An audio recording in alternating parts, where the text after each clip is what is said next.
After the shocking deaths of Rob Reiner and his wife, Hollywood exploded with tributes, condolences, and endless court chatter, everyone desperate to piece together the truth. But behind all the chaos, one woman already knew the secret that no one else dared to face: Sally Struthers. She wasn't just Rob's former co-star, she was his closest confidant, the one he trusted when the cameras stopped rolling. That's exactly why she stepped into the spotlight to silence the wild rumors online, and what she revealed sent chills through everyone who heard it.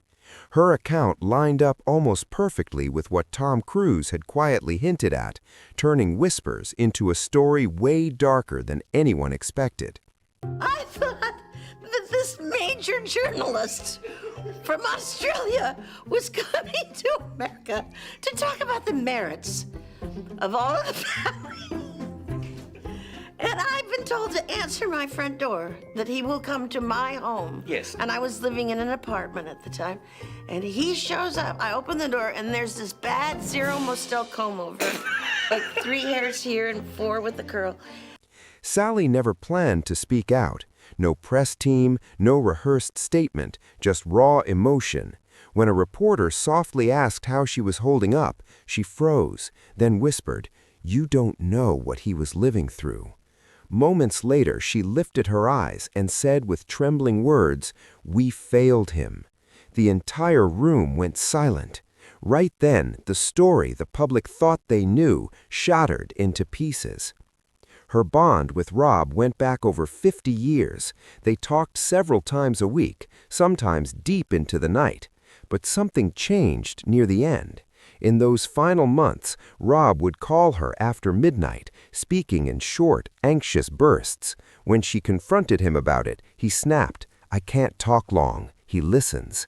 Then the line went dead. That one line flipped everything upside down. Just 3 weeks before his death, Sally met Rob for lunch in Santa Monica. She remembered him showing up early, insisting on a corner table, and refusing to sit with his back to the room. When his phone buzzed, he jumped so hard he spilled his water. Half joking, she asked, "Who's got you this scared?" But his face said it all. Something was haunting him long before that final day. I'm sure my instantaneous reaction that happens in a second, but it takes 100 words to explain it, was that, Australia's not really sophisticated. If this is their journalist and they sent him to, do they even know that he cuts himself shaving like that?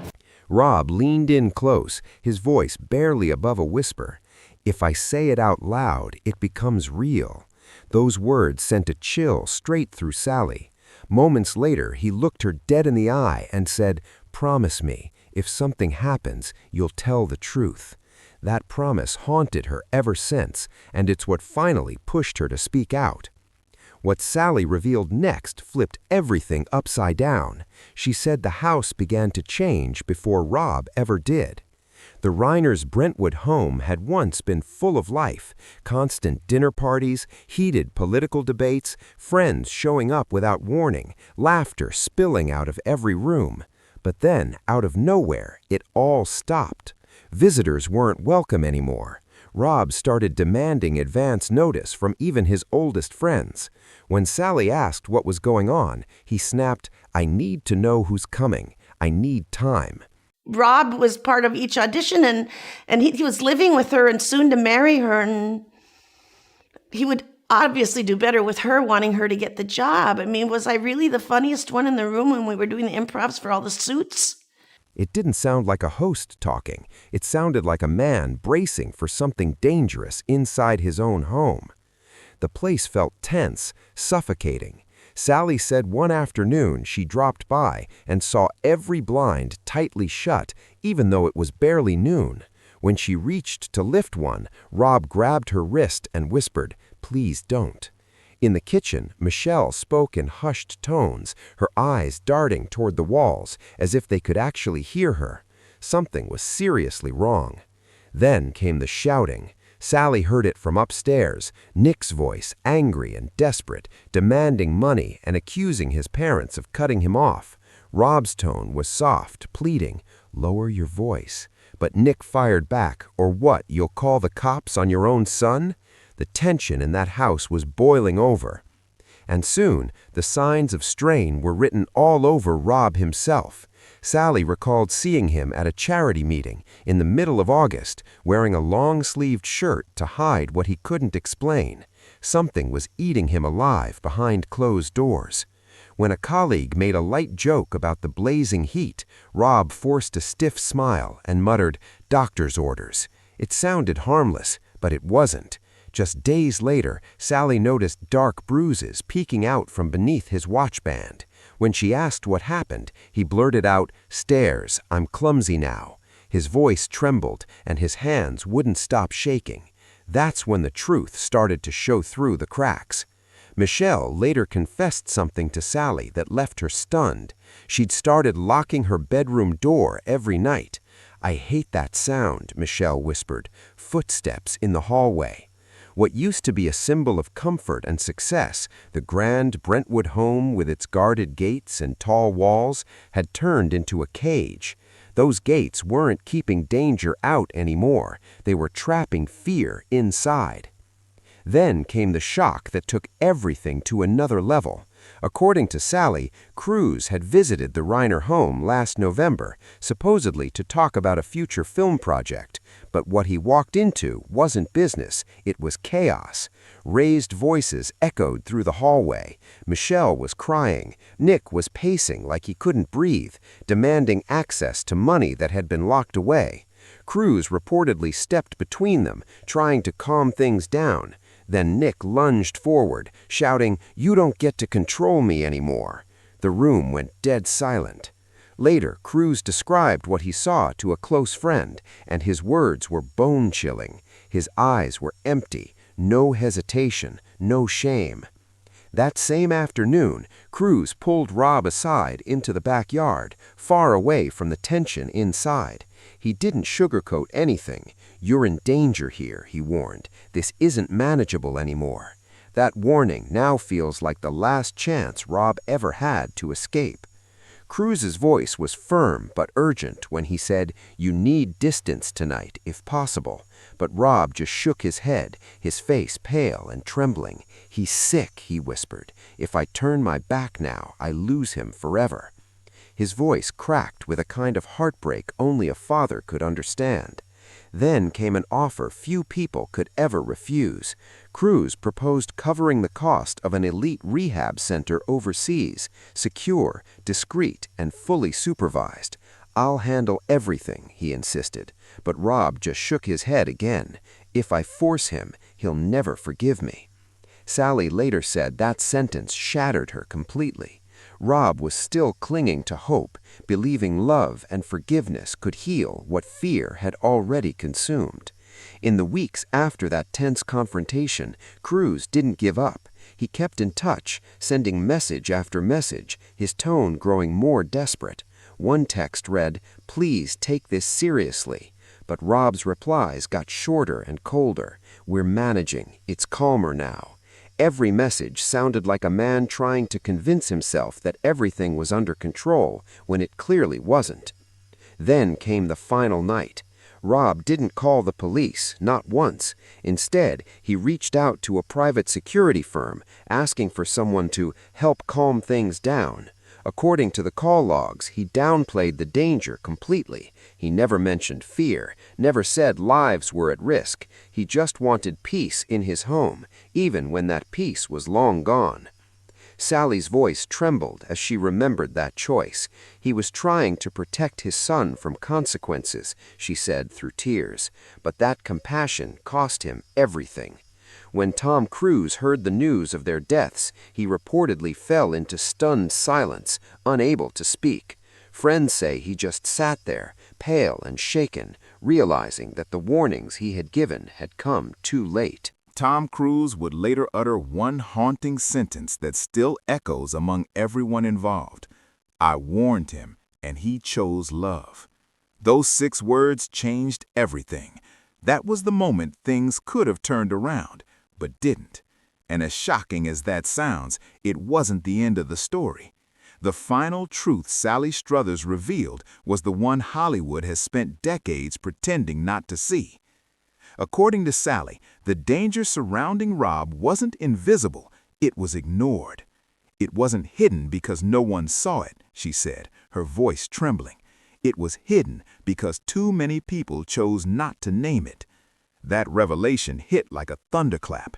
Agents had noticed Rob's strange last-minute cancellations. Lawyers had seen odd financial transfers. Doctors had treated injuries without ever asking the real questions. Each layer of silence piled on top of the next until the truth became untouchable. People knew something was wrong, Sally said bluntly. They just didn't want to be the one to say it out loud. She even described a private call with a longtime Hollywood executive who practically begged her to stay quiet. "This will destroy everything people believe about him," the voice warned. But Sally didn't back down. Her reply was ice cold. "He was being destroyed while you protected an image." Another so-called friend tried to spin it differently, suggesting she call it a family tragedy instead of violence. But Sally snapped. "Tragedy doesn't leave fingerprints, violence does." That line cut through every lie the industry had built to protect itself. When investigators finally dug deeper, what they uncovered was disturbing. Repeated ER visits labeled as accidents, sudden payments funneled through middlemen, and emails begging for patience instead of help. For years, the signs were all there, but no one dared to speak until it was far too late.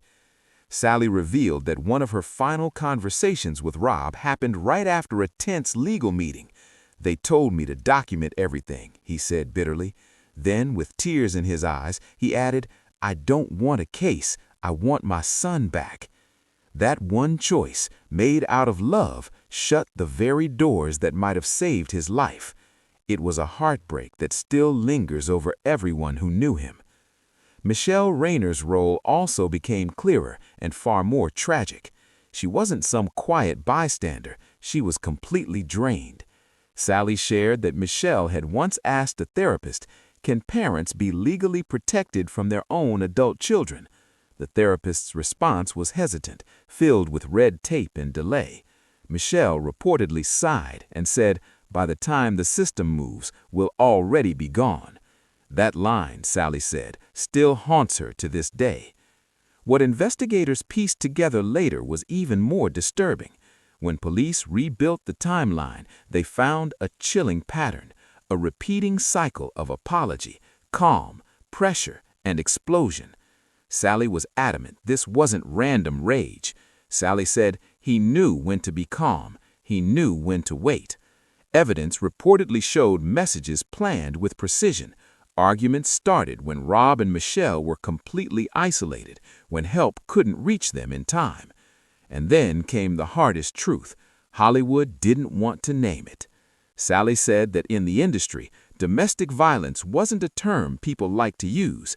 They softened it, calling it mental health struggles or family conflict. But Sally refused to let them hide behind polite language. If Rob were a woman, Sally said, no one would hesitate to call this what it was. Her words hit the room like a hammer, because beneath all the fame and red carpets, her statement forced everyone to face what Hollywood had spent years pretending not to see. Power, wealth, and fame, none of it can protect anyone from abuse, and none of it excuses the silence that lets it grow. By speaking out, Sally Struthers didn't rewrite Rob Reiner's story, she clarified it. His final act wasn't a moment of weakness, it was love stretched far beyond reason. Rob wasn't thinking like a Hollywood icon or a director loved by millions. He was thinking like a father, desperate to believe that patience could fix what pain had already broken. That belief cost him everything.